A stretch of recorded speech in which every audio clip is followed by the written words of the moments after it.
Hi, welcome to Best Stories. This is the Adventures of Packy and his Barn Friends. Season 1, Episode 2, Feathers, Feathers, Feathers.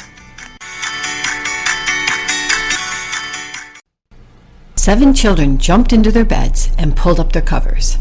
Their heads were down, but their eyes were still open. They were ready to listen to the next story about the adventures of Packy and his barn friends. And seeing how excited they were, their mom didn't hesitate. She began telling the story right away. She said, let's see. In our last episode,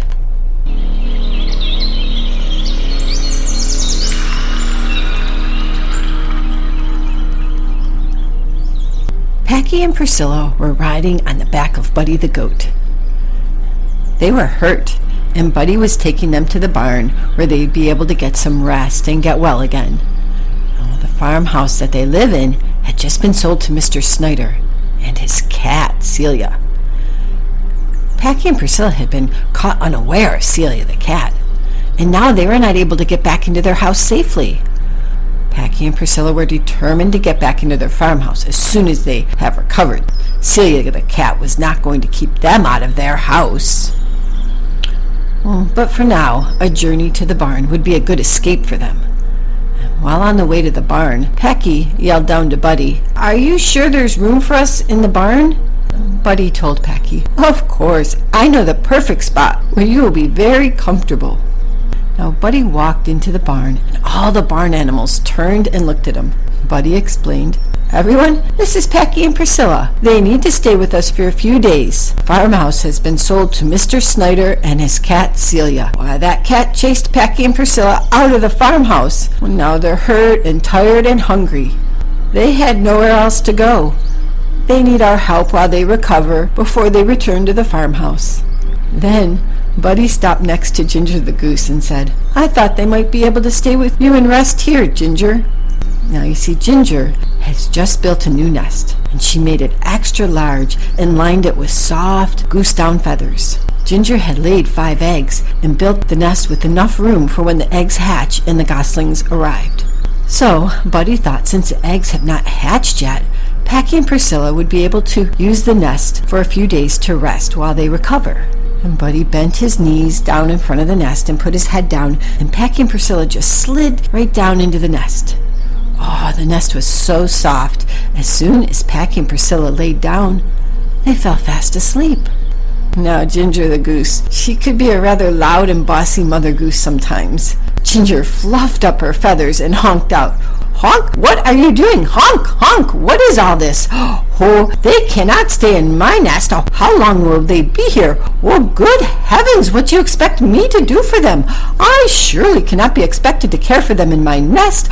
My eggs are going to hatch any time. Hiss, hiss." But Buddy just said, "Shh, Ginger, they're asleep." "Oh, Ginger, they just need a few days to rest and recover. Then they'll be gone," said Buddy. "Don't worry." Ginger was not exactly happy with this predicament. "Hiss, hiss," she told the barn. "Once my eggs hatch, there will not be enough room in my nest. Hiss, hiss." But Buddy calmed her down again and explained, "It will be all right. No harm will come to your eggs. Oh, they want to go back to that farmhouse as soon as they can." Ginger let out a hiss and relaxed, but she clearly did not like this arrangement.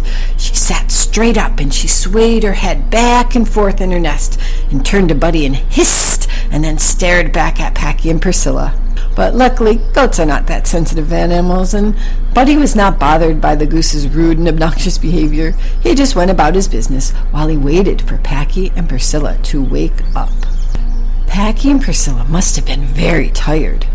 They slept for 2 whole days, much to Ginger's dismay. The mother goose honked and flapped her wings and ruffled her feathers every chance she got. But Packy and Priscilla never stirred. Finally, on the 3rd morning, the sun started to shine through the barn window, and Packy and Priscilla started to move. The goose saw them twitch and honked right at them, "Watch out for my eggs!" And that was enough to get Packy and Priscilla up and out of her nest.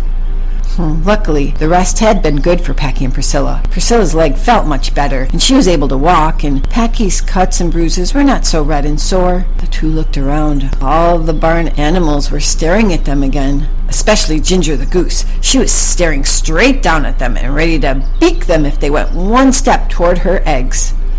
Packy quickly assured her he had no interest in her eggs. He even went on to tell her, now that we're feeling better, we're going right back up to the farmhouse. So come on, Pricilla, let's go. Pricilla chimed in and said, but first we want to say thank you, Ginger, for your hospitality while we rested.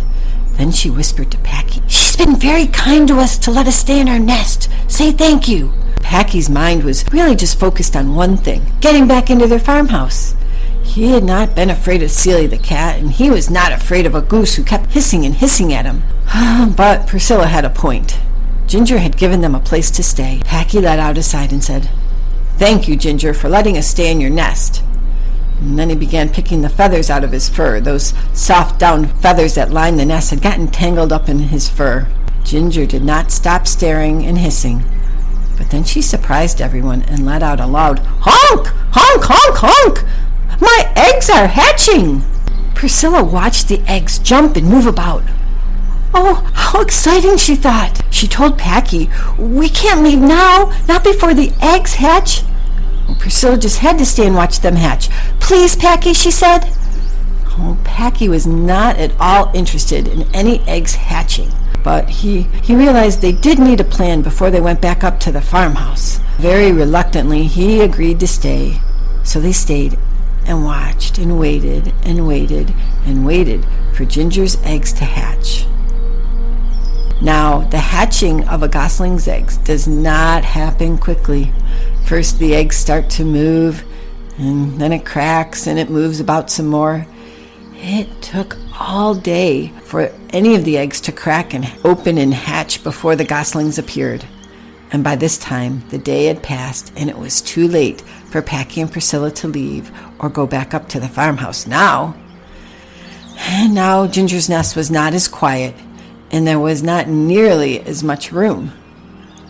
But Packy and Priscilla still needed to stay for one more night, and they wondered, maybe, possibly, hopefully, that they could manage to stay one more night in the nest with Ginger. Pricilla looked at Ginger nervously. She knew she would need to get her permission to stay there one more night. Ginger was not keen on anyone getting close to her goslings, and as Packy and Priscilla approached, she swayed her head back and forth and hissed and hissed. That's close enough, that's close enough. What do you need? Hiss, hiss. Pricilla started. She said, we just wanted to congratulate you on the hatching of your healthy goslings. They're beautiful, Pricilla said kindly. We were so excited when the eggs started to move. We wanted to stay here and watch them hatch. Unfortunately, we didn't realize the time, and now it's too late and too dark to go back up to the farmhouse tonight. Could we bother you for one more night in your nest? Before Ginger could reply, the goslings had started moving about, and they started pecking and beaking Packy. They pecked his ear, and they pecked his tail, and they were chasing him about the nest. Packy shouted, "Hey, no, stop! Cut that out! Hey, not my tail!" But the goslings didn't stop. They were chasing him about. Ginger found this amusing, to watch her babies poke and play with Packy. So reluctantly, she said, I suppose one more night won't hurt." Priscilla quickly gathered up a pile of feathers and placed them in the corner of the nest for them to lay on. Packy reminded her that they would head straight up to the farmhouse in the morning. Ginger swayed her head back and forth and said, Of course, and all the little goslings tucked under her wing and fell asleep. Ginger was curious, though, how Packy and Priscilla ended up in the farmhouse anyway. And Packy and Priscilla said they were not sure. All they remembered was running and running and running, and they woke up in the morning and they were in the farmhouse, and they had stayed there until now. The goose was not very impressed with that story. "My dears," she said, running was not a healthy way for a rodent to live." Packy did not like being called a rodent, and he thought this was going too far, even if Ginger was nice enough to let them stay in her nest. Priscilla could see Packy's tail go straight up, his ears turned back. He was getting all red in the face. Ginger had made him angry. But Priscilla quickly calmed him down. She whispered, "Shh, Packy, are you crazy? Ginger has kept us safe and warm. Just go to sleep, and we can leave first thing in the morning." Packy sank down in the nice soft feathers and decided Pricilla was right. A good night's sleep was better than arguing with a mother goose. Ginger was not sleepy. She began to talk to Pricilla long into the night. As Pricilla listened, she noticed a crate of feathers in the corner and asked Ginger, "What are all those feathers for?" Ginger said, "Oh, why, those are my extra feathers, my dear. They fly around loosely all over the farm, and the farmers collect them and they take them up to the farmhouse. Why, they stuff them into blankets and pillows. I believe they are taking them up to the farmhouse tomorrow morning." A light bulb went on in Priscilla's head. She thought of a wonderful idea. She quickly said goodnight to Ginger, curled up in the nest, and fell fast asleep. In the morning, Pricilla shared her plan with Packy.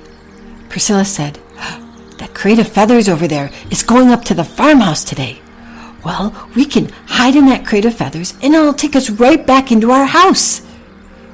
Packy looked at the crate. He had to admit it. Pricilla had a great plan. Once they were in the house, they could figure a way how to keep themselves safe from Celia the cat. So, Packy and Pricilla waved goodbye to all the barn animals and jumped into that crate of feathers. They hid deep down into those soft, white goose down feathers. It was not a moment too soon. The farmhands were entering the barn. They picked up the crate and headed up to the farmhouse. While the plan was working so far, Packy and Pricilla were now back inside the farmhouse. They sat quietly and stayed hidden in the feathers, just waiting for the right moment to jump out of the crate and run to their door hidden in the corner of the kitchen. And Packy saw a string dangling on the side of the crate, and he quickly grabbed it. He thought they could use it to swing up and out of the crate and right over to their door in the corner. But the chance never presented itself.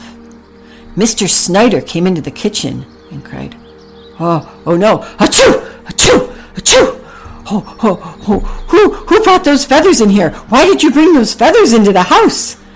And the farmhands explained, "The goose's eggs hatched, and those are the extra soft down feathers we use. Oh, we stuff them in pillows and blankets," said the farmhands. Mr. Snyder screamed, No, get them. I can't use those. I'm allergic to feathers. Achoo! Achoo! Achoo! Oh dear. The farmhands immediately picked up the crate and apologized.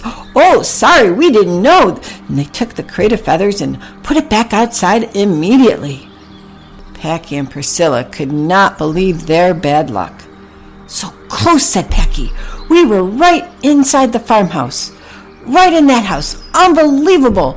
Now we're back outside again.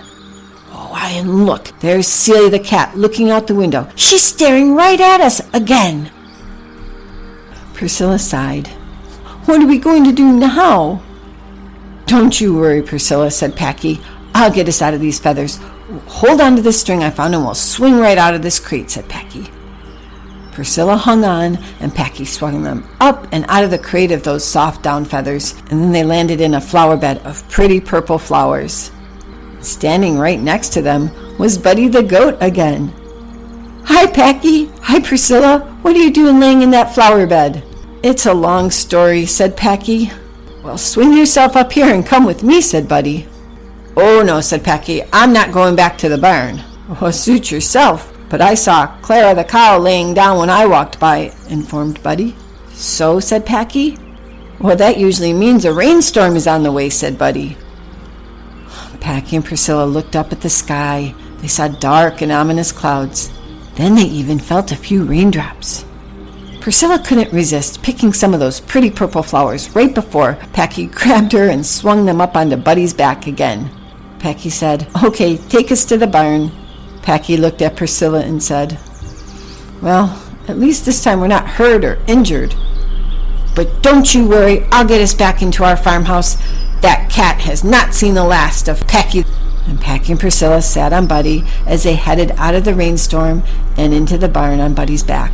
Thanks for listening to Best Stories.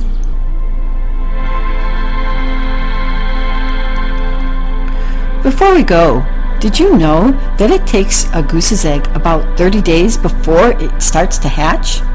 And sometimes It can take the egg as long as 3 days to hatch once it's ready. Thanks for listening to The Adventures of Packy and His Barn Friends.